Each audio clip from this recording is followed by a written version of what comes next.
कुछ सर गलत है, ऐसा नहीं। सबको अपना अधिकार है, कोई भी अपनी पार्टी किसी को वोट दे सकता है। इसमें गोली मार दी है तो मुझे तो ये लगता है कि जो लोग धमकी दे रहे हैं उन्होंने गोली मारी है। और अब जैसे कांग्रेस की जो अफवाहें उड़ रही हैं कि जैसे अब यहाँ हमारे भी जो प्रोग्राम हो रहे हैं कि जहाँ हमारा वर्कर, यहाँ भी करनाल में भी जहाँ हमारा वर्कर प्रोग्राम रखता है तो वहाँ मैडम का फ़ोन जाता है और उसको बंद कराने के लिए मैडम बोलती है।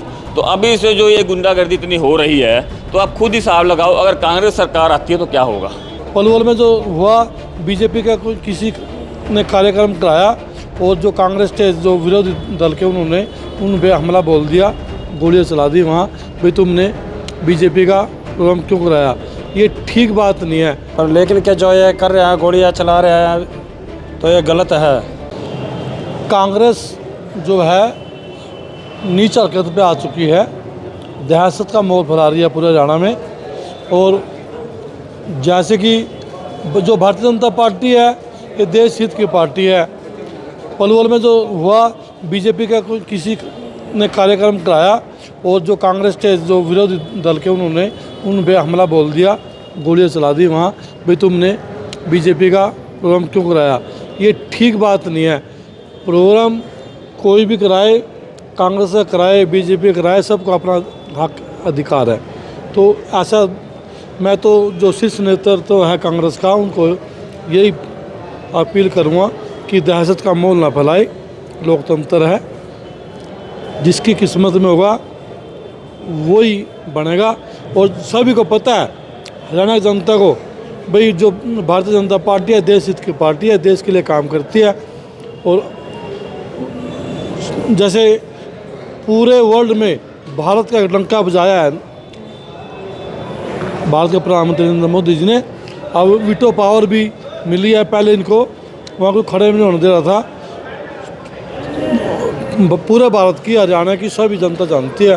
और 36 बिरादरी चाहती है कमल का फूल खिलेगा और 100% खिलेगा। कुछ सर गलत है, ऐसा नहीं। सबको अपना अधिकार है, कोई भी अपनी पार्टी किसी को वोट दे सकता है, पर ये ऐसा किसी को करना गलत है, ठीक है ना। भारतीय जनता पार्टी बहुत बढ़िया सरकार है, ठीक है ना बात। हाँ, सबको छोटे से लेकर बड़े तक मिलकर चलने वाली पार्टी है। हम तो मिलजुल कर काम करें, ठीक है ना बात। जो पहली बात तो ये है कि एक जो वोट होते हैं, जो चुनाव होते हैं, वो देश की भलाई के लिए होते हैं, ठीक है। अब जो दो पार्टियां सामने खड़ी हैं, एक पार्टी जो है पूरा जो अपना आरएसएस संगठन है, बजरंग दल का संगठन है, और ये अपना जो भारतीय जनता पार्टी है, ये सारा दिन अगर आती है 5 साल पूरा देश के लिए काम करती है। और लोगों को पता भी है कि भारतीय जनता पार्टी राष्ट्र के हित में, समाज के हित में काम करती है। और अब जैसे कांग्रेस की जो अफवाहें उड़ रही हैं कि जैसे अब यहाँ हमारे भी जो प्रोग्राम हो रहे हैं कि जहाँ हमारा वर्कर, यहाँ भी करनाल में भी जहाँ हमारा वर्कर प्रोग्राम रखता है तो वहाँ मैडम का फ़ोन जाता है और उसको बंद कराने के लिए मैडम बोलती है। तो अभी से जो ये गुंडागर्दी इतनी हो रही है तो आप खुद हिसाब लगाओ, अगर कांग्रेस सरकार आती है तो क्या होगा। अब ये सरेआम गोलियां चला रहे हैं, सरेआम एक दूसरे को मार रहे हैं, हमारी पब्लिक को मार रहे हैं, हमारे प्रत्याशी को, हमारे वर्कर को पीट रहे हैं। तो आप ये देखो कि इलेक्शन जीतने के बाद तो क्या हाल होगा, हमारे हिंदुओं का क्या हाल होगा, हमारे कार्यकर्ताओं के साथ क्या किया जाएगा।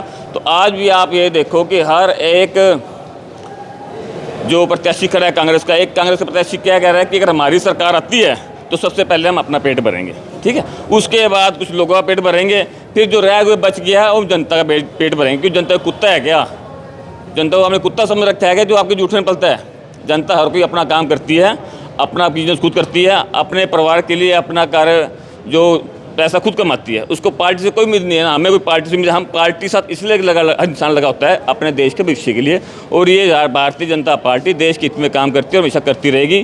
किसी को भी कांग्रेस से डरने की जरूरत नहीं है। मुंह तोड़ जवाब देने के लिए भारतीय जनता पार्टी के एक वर्कर खड़ा है, जहाँ से वो 20 सीट लाएंगे और हमारे किसी वर्कर को उसने कुछ कह दिया तो ये लड़ाई झगड़ा करना तो ऐसे नाजायज़ बात है।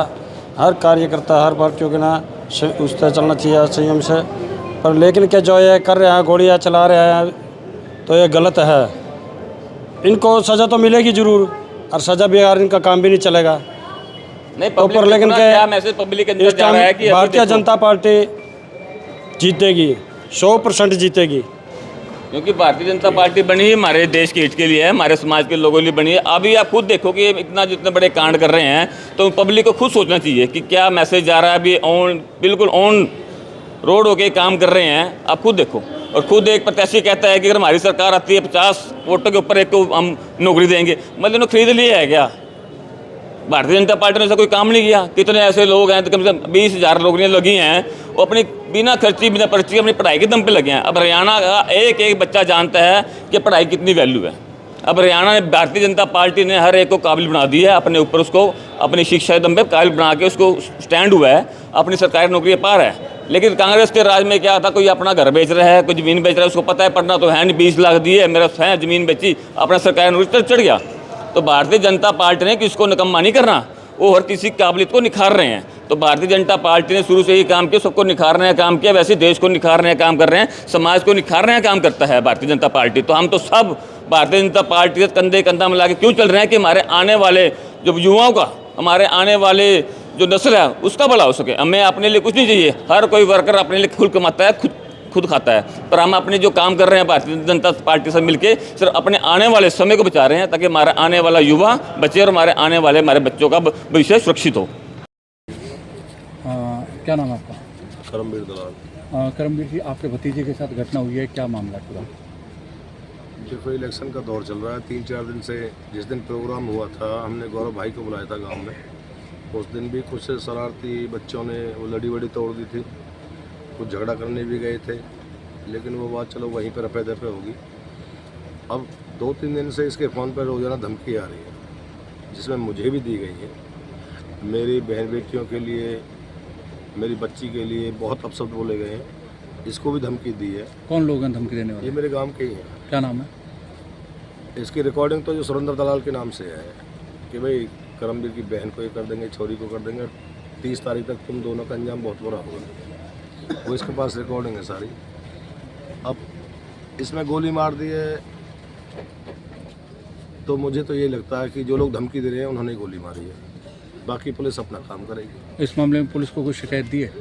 पुलिस को शिकायत, अभी वो लड़का होश में नहीं है, होश में आते ही सुबह शिकायत दर्ज कितने बजे की घटना है ये आज? ये शाम की बात है, अभी 8-9 बजे। कौन किस में आए थे जो हमलावर थे? किस में? वो बाइक पे आए थे। कुछ चेहरा वगैरह कोई पहचान में आया? चेहरा ढका हुआ था, चेहरा ढका हुआ है। लेकिन इसमें ना ये चुनावी रंजिश हो सकती है? हाँ, 100% चुनाव रंजिश है, 101%। बल्कि उनका पहला टारगेट तो मैं ही हूँ। तो आगे भी कुछ इस तरह की वारदात को अंजाम दे सकते हैं? अब इसके साथ हुई, मेरे साथ भी होगी। क्या नाम है जिसको गोली लगी? दिनेश। उम्र कितनी है उसकी? उम्र 30 साल। कौन लोग है जो ये वारदात को? अब ये तो पुलिस जांच करेगी कौन लोग।